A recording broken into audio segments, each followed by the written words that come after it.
Assalamualaikum warahmatullahi wabarakatuh. Alhamdulillahi rabbil alamin. Hamdan katsiran tayyiban mubarakan fih kama yuhibbu rabbuna wa yarda. Asyhadu an la ilaha illallah wahdahu la syarika lah wa anna Muhammadan abduhu wa rasuluhu la nabiyya ba'da. Allahumma salli wa sallim wa barik ala Muhammadin wa ala alihi wa ashabihi ajma'in wa man tabi'ahum bi ihsan ila yaumiddin, amma ba'd. Ma'asyiral muslimin wal muslimat rahimani wa rahimakumullah.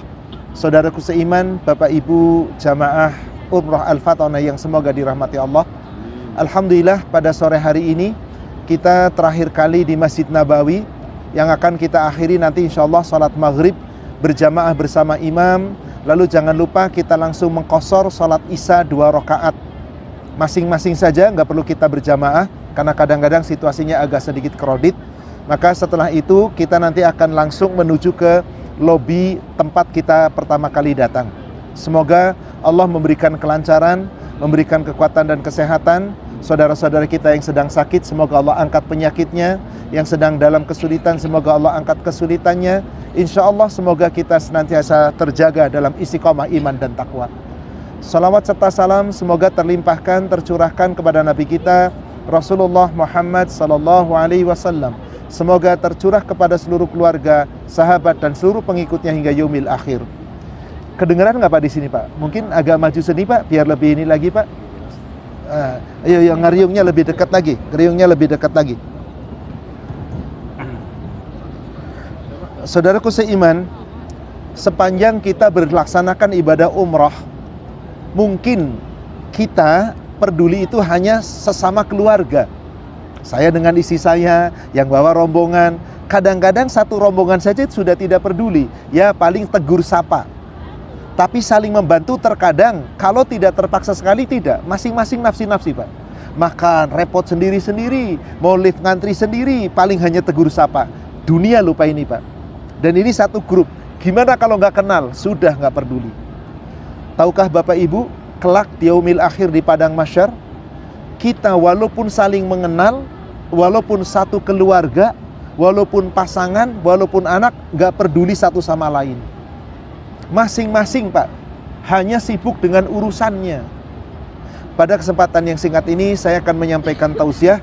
Tema yang saya angkat, siapakah yang akan membela kita nanti di yaumil akhir? Kira-kira siapa Pak yang akan membela kita?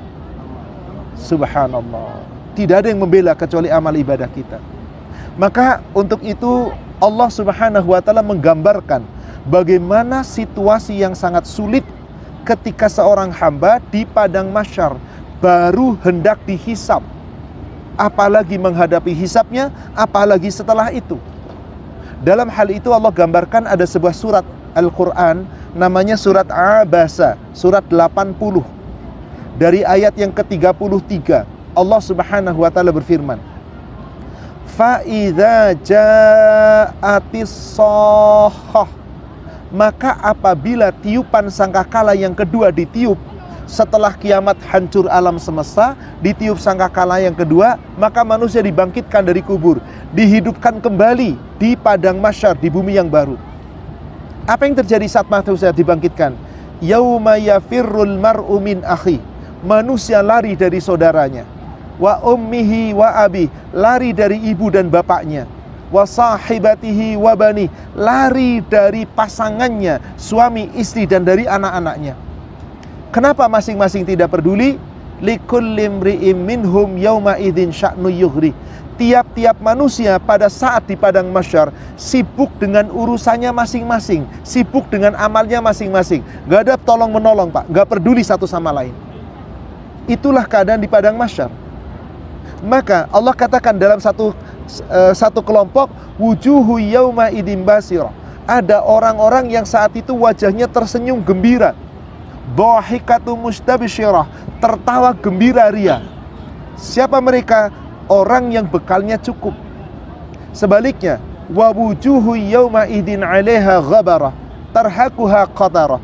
Ada orang yang wajahnya itu hitam, tertutup debu dan tertutup kegelapan dan muram. Siapa mereka? ulaika humul kafaratul fajarah. Orang yang ingkar kepada Allah dan orang yang banyak durhaka kepada Allah di dunia. Ini pasti terjadi, Pak. Maka kemarin saya katakan ketika melalui padang mahsyar, kita ketika di Arafah, gambaran kayak apa? Baru di Arafah di dunia, bagaimana di padang mahsyar. Maka Allah mengingatkan kita dalam sebuah ayat Al-Quran, surat Al-Baqarah, ayat 123. Kata Allah begini, wattaqu yawman la tajzi nafsun an nafsin syai'a. Hendaklah kamu takut akan datang suatu hari di mana pada hari itu seseorang tidak bisa menggantikan orang lain. Wala yuqbalu minha adl. Tebusan sebesar apapun dengan apapun gak diterima. Wala tanfa'uha syafa'ah. Syafaat tidak ada gunanya, tidak bermanfaat. Wala hum yunsarun, dan mereka tidak akan dapat pertolongan. Masing-masing, Pak. Dan Allah sudah ingatkan itu. Bagaimana orang tua dengan anak? Anak kepada orang tua tidak ada tolong menolong, tidak ada sama sekali. Allah katakan di surat Luqman, surat 31, ayatnya ayat yang ke-33. Ya ayyuhan nasu taqu rabbakum. Hai manusia, bertakwalah kalian semua kepada Allah Rabb kamu. Wahsyau yauman, hendaklah kamu takut akan datang suatu hari. La yajzi walidun an waladi, di mana saat itu orang tua tidak bisa membela anaknya. Wala mauludun huwa jazin an walidihi syai'a.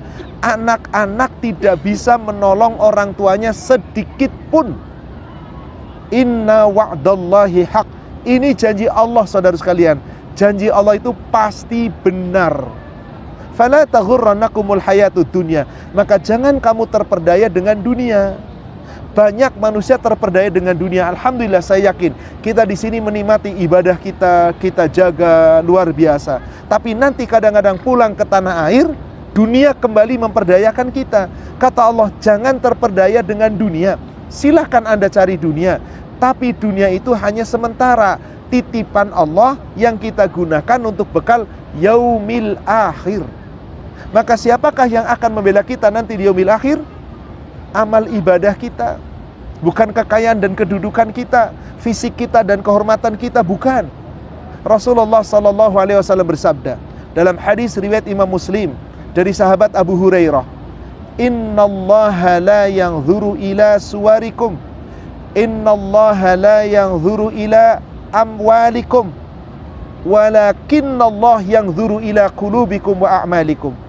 Allah tidak melihat hartamu, rupamu, tubuhmu, kekayaan, pangkat jabatan, kedudukan, harta melimpah ruah. Demi Allah, la yanzuru, tidak dilihat. Walaki yanzuru ila qulubikum wa a'malikum. Allah hanya melihat bagaimana keikhlasan hatimu dan amal ibadahmu. Bapak-bapak, kita di dunia pengen dihormati orang gampang. Punya anak-anak pinter, cantik, keren, walah gampang. Harta melimpah ruah, kedudukan, pangkat jabatan dihormati gampang. Bisa dekat dengan seseorang, disayang seseorang gampang. Tahukah Bapak Ibu, apa syarat kita bisa dekat dengan Allah? Bukan harta, anak, keturunan, pangkat jabatan, tapi iman kita dan amal soleh kita. Itulah yang mendekatkan kita kepada Allah, yang dengan itu kita masuk surga. Itu yang menolong kita, saudara sekalian. Allah berfirman di surat 34, surat As-Saba namanya, ayatnya ayat yang ke-37. Kata Allah begini,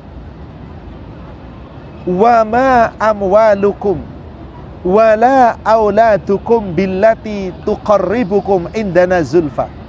Sekali-kali bukan harta kamu, kekayaan kamu, anak keturunan kamu yang bisa mendekatkan dirimu kepada Allah dengan kedekatan yang zulfa, kedekatan yang dekat. Malisyauma, yang bisa mendekatkan diri kepada Allah itu bukan harta kamu, bukan harta kamu, bukan kedudukan kamu, kata Allah, bukan. Walaki yanzuru ila qulubikum wa a'malikum. Tapi yang mendekatkan diri kamu kepada Allah adalah amal-amal ibadahmu dan apa? Imanmu. Illa man amana wa amila salihan.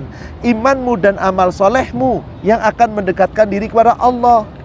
faulaika lahum jazaa'u dhi'fi bima 'amilu. Maka mereka itulah orang-orang yang akan diberikan oleh Allah balasan berlipat ganda karena amalnya. Iman yang kita jaga dengan amal soleh yang kita pertahankan, itulah modal kita Bapak Ibu. Di mana tempatnya nanti dengan modal itu? Wahum fil hurufati aminun. Mereka akan ditempatkan oleh Allah di dalam surga, dan mereka aman sentosa. Orang-orang Arab gak ada sopan santunnya babar belas ya. Ditegur aja subhanallah. Udah kita minta izin malah dia yang marah. Baiklah, kita teruskan. Ya sudahlah, biarlah mereka adanya seperti itu. Sabar Bang. Diperingatkan tadi dengan baik, Malaysia. Maksudnya maaf ya Uma, ini kan lagi itu, jangan mengganggu. Malah dia yang marah rupanya. Ya sudah. Baik, kita lanjutkan Pak. Bapak-bapak, ibu-ibu, ketahuilah, iman dan amal soleh itulah yang kelak merubah itu semua menjadi sebuah cahaya. Bapak Ibu pernah mendengar tentunya ada jembatan yang akan kita lalui setelah kita selesai dihisab. Jembatan apa namanya Pak? Sirat. As-sirat. Sirat itu yang di dunia mustaqim. Mustaqim itu lurus. Maksudnya siapa yang di dunia jalannya lurus, Anda bisa melewati sirat.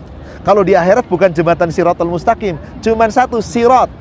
Jembatan di mana jembatan itu menghantarkan, ini ada tempat setelah selesai hisab, kemudian di sepanjang jembatan itu ada neraka kiri kanannya, dan di sebelah sananya ada surga Pak. Dan sirat itu gelap gulita. Butuh apa supaya kita bisa lolos? Cahaya. Siapa kira-kira yang bisa melewati sirat? Allah gambarkan di surat Al-Hadid, surat 57 ayat yang ke-12. Yauma taral mu'minina wal mu'minat. Pada hari kalian semua nanti akan melihat hanya orang-orang mukmin laki-laki dan mukmin perempuan. Yas'a nuruhum baina aidihim. Cahaya iman mereka terpancar di sebelah depan dan di sebelah kanan. Busyrakumul yauma. Pada hari itu kamu akan bergembira. Apa yang didapatkan? Jannatin tajri min tahtihal anhar. Mereka akan mendapatkan surga-surga Aden yang mengalir sungai-sungai di bawahnya. Dzalika huwal fawzul azim. Itulah kemenangan yang besar. Gimana kalau nggak punya cahaya? Pak, orang Islam yang sudah pernah mengucapkan syahadat, tapi kalau ngomong suka dusta, siapa namanya? Munafik. Kalau janji suka ingkar, siapa namanya? Sudah syahadat mengaku Allah akan diibadahi dengan taat, tapi ternyata suka khianat. Siapa namanya? Munafik. Orang munafik itu tidak mendapatkan cahaya. Modal syahadatnya tidak dipakai, tidak ada gunanya. Kenapa? Mereka sholat tapi kadang sholatnya malas-malasan. Mereka sholat tapi sholatnya asal-asalan.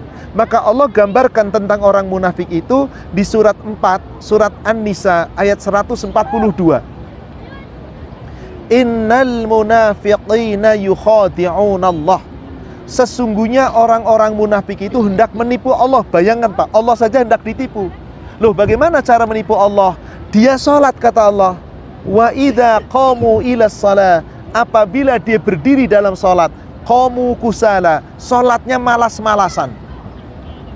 La yadhkurunallaha illa qalila. Dia di dalam sholat tidak ingat Allah kecuali sedikit. Yura'unan nas. Dan sholatnya ingin dapat pujian. Suka mengundur-ngundur waktu sholat. Dia sholat seakan-akan dia benar, tapi dia nipu Allah.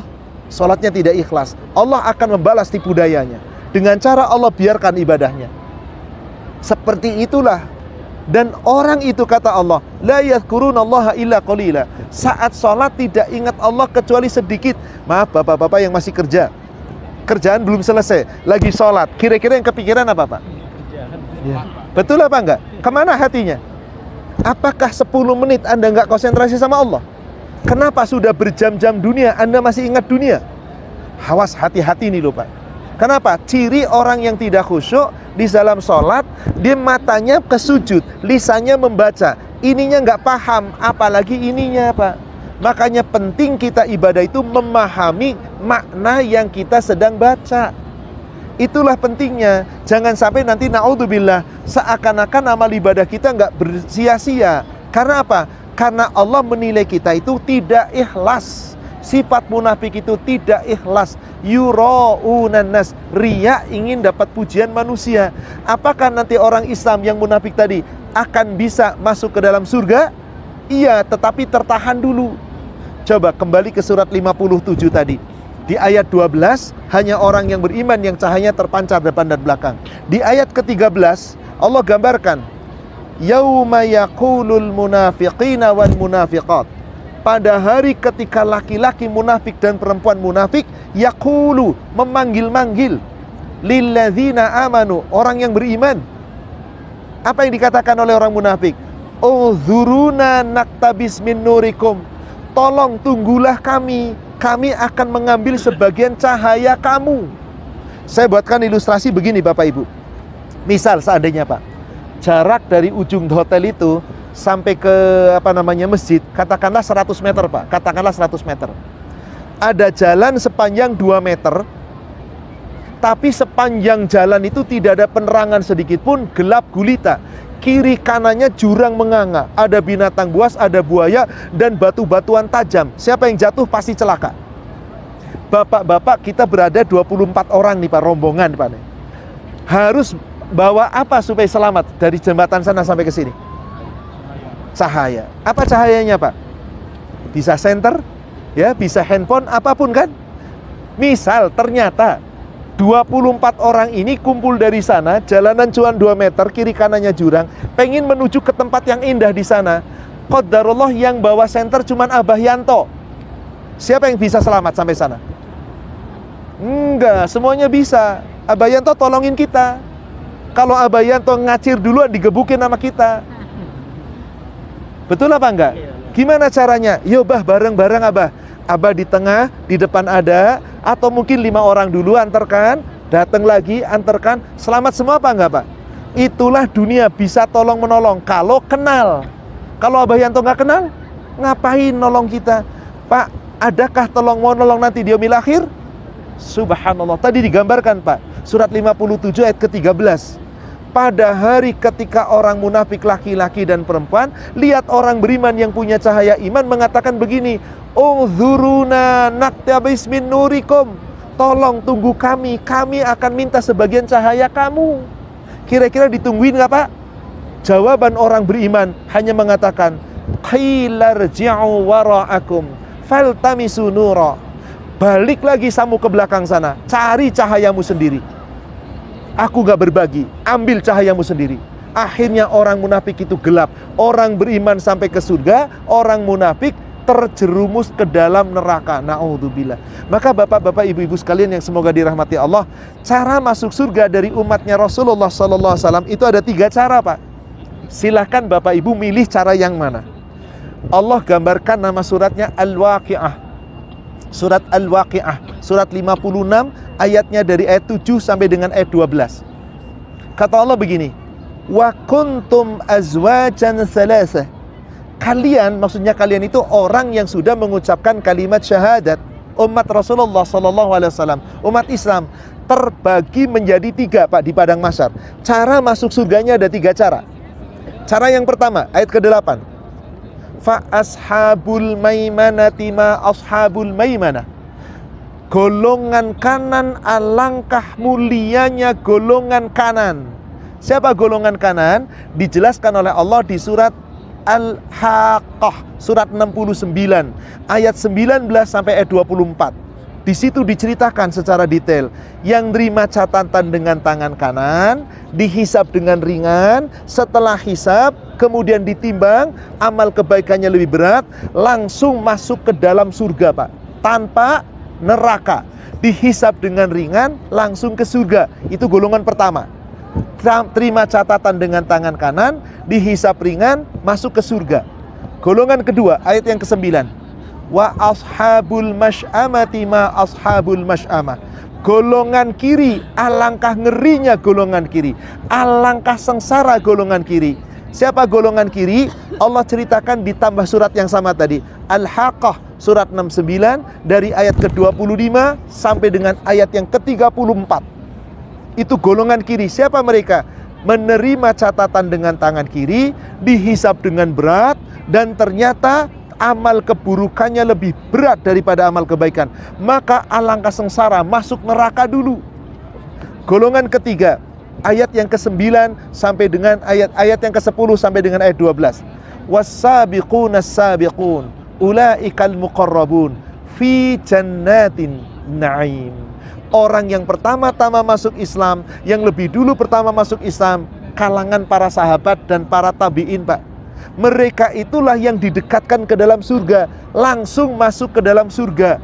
Jadi kelompok 3 siapa, Pak? Masuk surga tanpa, bapak-bapak, ibu-ibu pengen yang mana? Kelompok 1, 2, atau 3? 1, 2, atau 3? 3, cita-citanya luar biasa. Tapi semangat ibadahnya kendor. Kira-kira kalau tanpa hisab itu kayak apa? Allahu Akbar. Maka dikatakan di ayat yang ke-12 sampai 14, yang masuk surga tanpa hisab itu sedikit sekali, Pak. Thullatum minal awwalin wa qalilum minal akhirin. Sekelompok besar dari umat yang terdahulu. Siapa umat terdahulu? Ingat kemarin di perjalanan di bus, siapa orang yang imannya paling top? Sahabat, tabi'i, tabi'ut tabi'i. Inilah yang mendominasi masuk surga tanpa hisab. Jumlahnya kata Rasulullah berapa? 70.000 umatku masuk surga tanpa hisab. Tidak saling mendahului, mereka saling bergandengan, wajahnya bagaikan cahaya bulan purnama. Siapa mereka syaratnya? Orang yang gak pernah minta ruqyah, orang yang gak pernah percaya tahayul, orang yang tidak pernah berobat dengan kai, operasi, minta sembuh dengan ke dokter operasi, enggak. Wa 'alallah yatawakkalun. Sakit apapun tawakalnya kepada Allah. Kayak kita mah nggak bener deh, beneran. Nggak mungkin kan? Sakit dikit dokter kan? Obat kan? Seperti itulah. Nggak masalah. Yang penting tetap masuk surga. Bener apa enggak, Pak? Tapi yang paling utama yang mana tadi? Golongan ketiga luar biasa, jumlahnya 70. Itulah yang paling banyak masuk surga tanpa hisab. Bagi kita, hayo silahkan. Apa salah satu syarat kita bisa masuk surga? Ingat tadi, harus membawa cahaya. Bapak, Ibu tahukah apa syaratnya punya cahaya iman? Maaf, ada istilah di negara kita ini, orang Indonesia. Kalau ada hukum ibadah wajib, apa artinya ibadah wajib, Pak? Sholat wajib yang 5 waktu, puasa wajib Ramadan, zakat wajib, dan seterusnya. Apa artinya ibadah wajib? Coba, apa yang Bapak pahami kalau ada wajib? Hukum wajib gimana? Kalau dikerjakan dapat pahala, kalau ditinggalkan dapat dosa.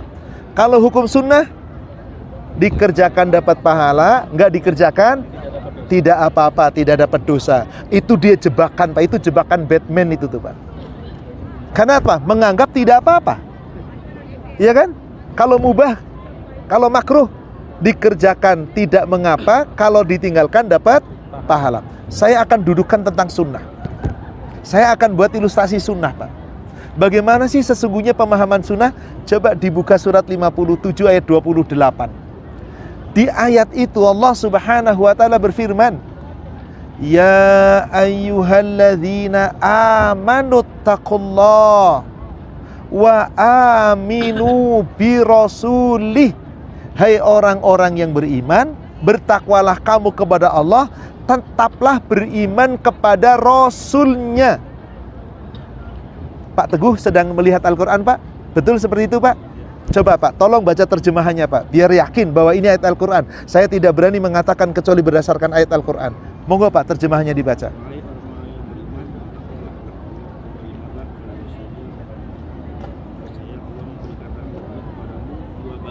Dua bagian. Terus dengan rahmatnya berjalan. Subhanallah. Ini ayat, Pak. Allah yang berjanji, Pak. Ya ayyuhalladzina amanu taqullah wa aminu birasuli.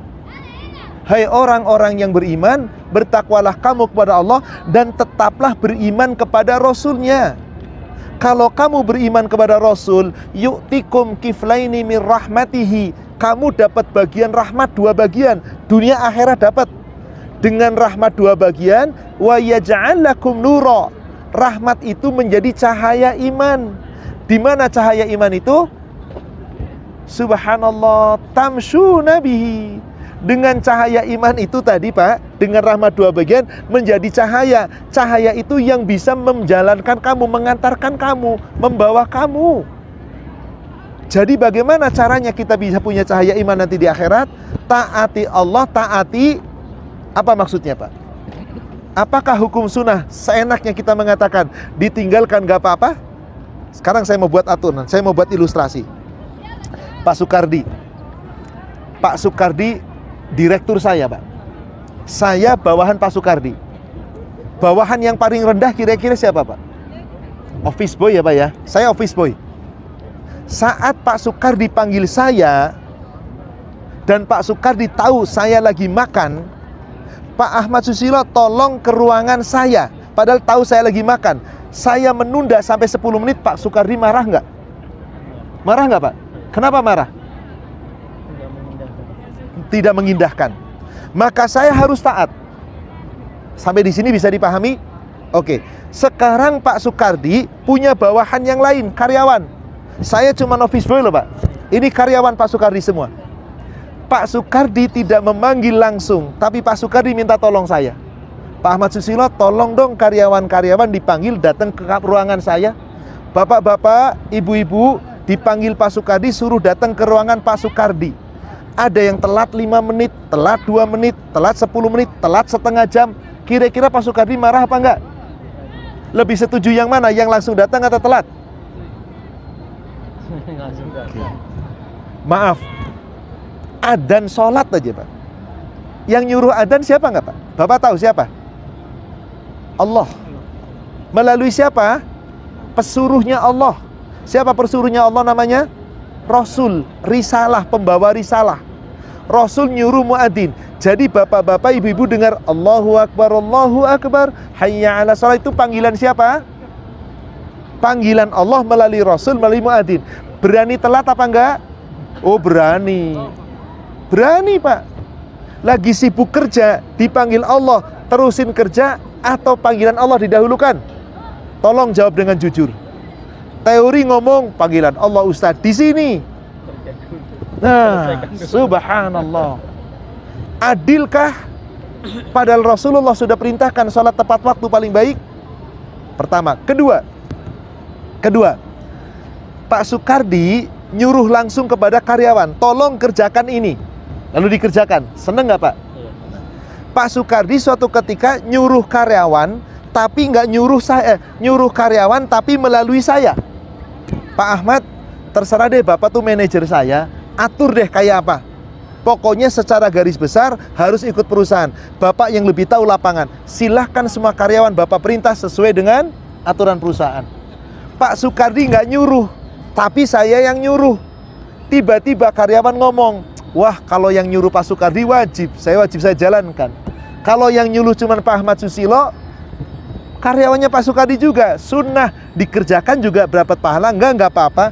Gimana Bapak ngomong? Gimana Pak? Marah apa enggak? Iya Pak. Subhanallah. Tolong Bapak Ibu, jangan pernah mengartikan ibadah sunnah itu dikerjakan dapat pahala, enggak dikerjakan enggak apa-apa. Inna lillahi wa inna ilaihi raji'un. Sekarang saya tanya, Rasulullah SAW sudah dijamin dapat ampunan enggak? Sudah dapat jaminan surga enggak Pak? Coba Bapak buka surat 48, surat Al-Fat, ayat yang ke-1 dan ayat ke-2. Setelah turun ayat ini ayat turun ke tahun ke-8 Hijriah, setelah penaklukan kota Mekah. Apa yang terjadi setelah turun ayat ini? Boleh Bapak baca, agak keras Pak biar kedengeran. Artinya saja, ayat 1 dan 2. Sungguh kami telah memberikan kepadamu kemenangan yang nyata, dan Allah memberikan kemenangan kepadamu Muhammad atas dosa yang lalu dan yang akan datang, serta menyempurnakan nikmat yang atasmu dan menunjukimu ke jalan yang lurus. Menurut Al-Quran Pak, setelah terjadinya penaklukan kota Mekah, dosa Rasul diampuni nggak Pak? Dosa yang mana Pak? Yang lalu dan jadi sejak turun ayat ini Rasul punya dosa nggak Pak? Mahsum. Berarti dijamin masuk surga? Pertanyaan saya, berani nggak Rasulullah ninggalin sholat sunnah? Berani nggak? Kita berani nggak ninggalin sholat sunnah? Harusnya mah berani. Di sini mah nggak berani. Di sana, lah sholat fardu aja ditinggalin kadang. Ini Rasul Pak, sudah dapat jaminan surga Pak. Subhanallah. Allah loh yang menyatakan, Inna fatahna laka fatham mubina liyaghfira laka fatham mubina. Sesungguhnya Allah telah memberikan kepadamu ya Muhammad kemenangan yang nyata, yaitu penaklukan kota Mekah. Liyaghfira lakallah ma taqaddama min dambika wa ma ta'akhkhar. Supaya Allah memberikan ampunan kepadamu semua dosamu yang lalu dan yang akan datang. Coba Bapak Ibu, kalau kita dapat jaminan ampunan dosa, kira-kira mau umroh nggak? Ngapain capek-capek umroh? Mau sholat nggak? Udah dapat ampunan. Kipas-kipas kita Pak. Lihat Rasul Pak, justru dengan dapat ampunan dan jaminan surga makin luar biasa Pak. Allahu Akbar. Liyaghfira lakallah ma taqaddama min dambik. Maka dikatakan di ujung ayatnya, wa yutimma ni'matahu alaik. Allah telah menyempurnakan nikmatnya kepada Nabi Muhammad. Dengan apa? Wa yahdiyaka ila siratim mustaqimah. Rasul itu sejak itu jalannya lurus Pak. Demi Allah, nggak pernah berani ninggalin qobliyah ba'diyah, nggak pernah ninggalin sholat tahajud, nggak pernah ninggalin sholat witir, nggak pernah ninggalin puasa Senin Kemis, nggak pernah ninggalin puasa Ayyamul Bid, nggak pernah ninggalin puasa sunnah Pak. Karena sudah dapat jaminan Kita udah dapat jaminan surga belum? Pantesan berani ninggalin. Loh, ini kebalik ya. Harusnya yang sudah dapat jaminan berani ninggalin, yang belum dapat jaminan. Tapi kenapa kita berani ninggalin? Karena kita belum sadar siapa yang akan membela kita. Ingat tadi Pak, biar kita dapat cahaya iman di akhirat gimana tadi? Imani Allah, imani Rasul. Berarti taati Allah, taati Rasul. Maka dalam hadis riwayat Imam Bukhari dan Muslim dari Abu Hurairah, Rasul bersabda, "May yuti'ir Rasul faqad ata Allah." Siapa yang mentaati Rasul, dia telah mentaati Allah. Wa man tawalla, barang siapa yang berpaling, yaitu man asar Rasul faqad asallah. Durhaka kepada Rasul berarti durhaka kepada Allah. Meskipun di surat An-Nisa ayat 80 ayatnya bunyinya nggak demikian. Di surat 4 An-Nisa ayat 80 bunyi ayatnya adalah may yuti'ir Rasul faqad ata Allah. Siapa yang mentaati Rasul, maka sesungguhnya mentaati Allah.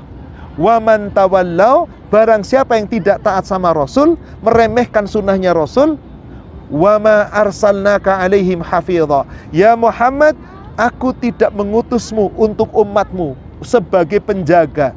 Rasul nggak jagain kita Pak. Rasul cuma menyampaikan, Rasul mengarahkan. Maka siapa di antara kita yang ingin dicintai Allah, satu syarat Pak, ikuti Rasul. Demi Allah, Allah janji kita akan dapat surga. Surat 3 Ali Imran ayat yang ke-31. Allah Subhanahu wa taala berfirman, "Qul," Muhammad katakan kepada umat, "In kuntum tuhibbunallah," jika kamu betul-betul mencintai Allah, maka fattabi'uni, ikutilah aku, ikuti Rasul. Yuhibbukumullah wa yaghfir lakum dzunubakum. Nanti Allah mencintai kamu, Allah akan mengampuni dosa-dosamu, karena Allah itu Ghafurur Rahim, Maha Pengampun lagi Maha Penyayang.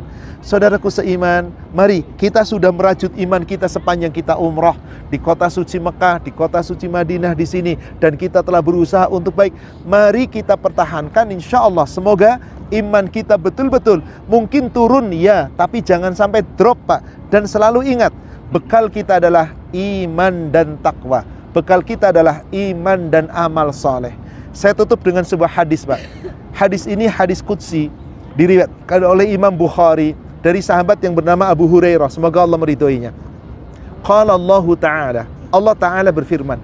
Jadi hadis qudsi itu adalah firman Allah yang tidak dibukukan dalam Al-Quran, tetapi firmannya berupa firman Allah hanya melalui lisan Nabi. Itulah hadis qudsi. Maka redaksinya adalah An Abi Hurairah taqala, dari Abu Hurairah, semoga Allah meridhoinya, dia berkata, Anin Nabi sallallahu alaihi wasallam yaqul, dari Nabi sallallahu alaihi wasallam beliau bersabda, qala Allahu Ta'ala, Allah Ta'ala berfirman. Apa firman Allah dalam hadis ini? Man 'ada li waliyan faqad azantuhu bil harb. Barang siapa yang memusuhi waliku, maka sesungguhnya dia telah perang melawanku, kata Allah. Jadi orang yang memusuhi umat Islam, orang yang beriman, dia sesungguhnya perang melawan Allah. nggak bakal menang, Pak. Di dunia menang, di akhirat nggak bakal menang. Kemudian Allah melanjutkan firman-Nya, wa ma taqarraba ilayya abdi bi syai'in ahabba ilaihi mimma aftaradtuhu ilaihi. Tidaklah seorang hamba mendekatkan diri kepadaku dengan suatu ibadah.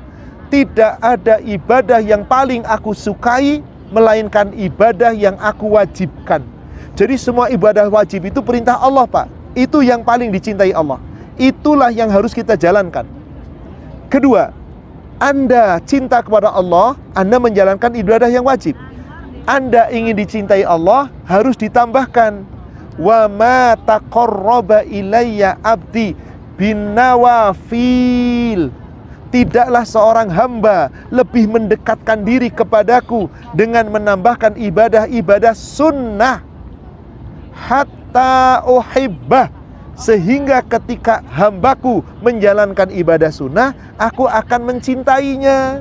Jadi siapa yang pengen dicintai Allah, maaf Pak, jangan cuma yang wajib, tambahkan ibadah sunnah. Seperti tadi yang ayat-ayat yang sudah diuraikan, hatta uhibbah, sehingga aku akan mencintainya.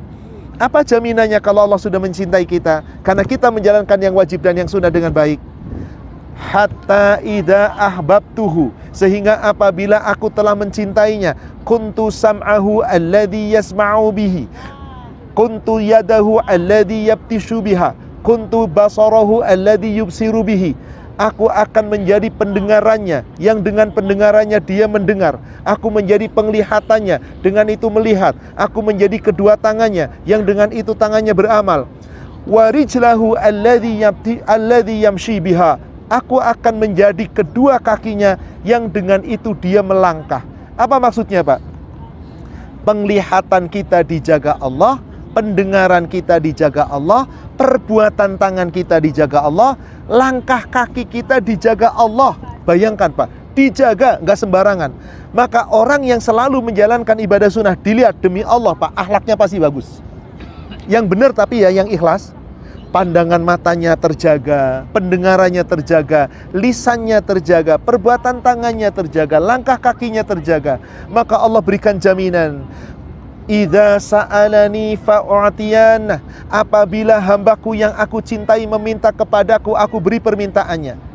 Wala in ista'adzani la'u'idzannah, jika hambaku yang aku cintai minta perlindungan kepadaku, aku lindungi dia.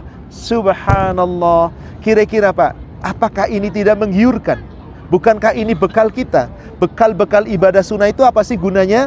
Menutupi ibadah-ibadah kita yang kurang dari yang wajib-wajib, yang kadang-kadang suka lalai, yang kadang-kadang terlambat. Maka dengan yang sunnah ditutupi supaya menjadi sempurna, insya Allah. Siapa yang mentaati Allah dan Rasul, Pak, reuni di surga. Saya tutup dengan satu ayat pendek, surat An-Nisa ayat 69. Surat An-Nisa ayat 169. Bapak Ibu pasti setiap sholat wajib baca Fatihah, betul apa enggak? Salah satu Al-Fatihah ayat yang ke-6 ayat ke-7 apa bacaannya? Ihdinas siratal mustaqim. Ya Allah, tunjukilah kami jalan yang lurus. Tahu enggak Bapak Ibu, jalan lurus itu jalannya siapa? Siratal ladzina an'amta alaihim ghairil maghdub alaihim waladdallin. Jalannya orang-orang yang telah Allah beri nikmat kepada mereka, bukan jalan orang yang sesat dan dimurkai. Jalannya para sahabat, para nabi dan rasul, para syuhada.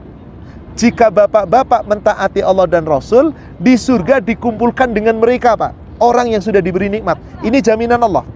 Ayat surat An-Nisa tadi, surat 4 ayat yang ke-69. Wa may yuti'illaha war rasulah, dan siapa yang betul-betul mentaati Allah dan Rasul, berarti yang wajib yang sunnah dijalankan, faulaika ma'alladzina an'amallahu alaihim, mereka itu orang-orang yang akan Allah tempatkan di dalam surga bersama orang-orang yang telah diberi nikmat oleh Allah kepada mereka. Dari siapa yang diberi nikmat tadi golongannya? Minan nabiyyin, golongannya para nabi-nabi, wasiddiqin, golongannya orang yang siddiq, yang jujur, yang benar syahadatnya, jujur ibadahnya, wasyuhada, golongannya orang yang mati syahid, para sahabat Rasul yang gugur di medan perang. Yang keempat, wassalihin, golongan orang-orang soleh. Semoga kita paling tidak menjadi orang-orang yang soleh. Allah katakan, wa hasuna ulaika rafiqa. Itulah orang-orang yang dikumpulkan di surga, teman yang sebaik-baiknya. Insya Allah semoga kita termasuk teman yang sebaik-baiknya, yang kelak akan dipertemukan di dalam surganya Allah. Semoga kita saling berjumpa di dalam surga penuh dengan kenikmatan. Amin ya rabbal alamin. Wallahu a'lam. Demikian saudara sekalian, ini adalah tausiah kita terakhir di Masjid Nabawi. Alhamdulillah, di tempat yang penuh dengan barakah, di tempat yang penuh dengan barakah, di mana kita dekat pula dengan makam Nabi SAW. Kita kemarin sudah menuju ke Raudhah, kita menuju ke makam Nabi, kita sudah melaksanakan ibadah.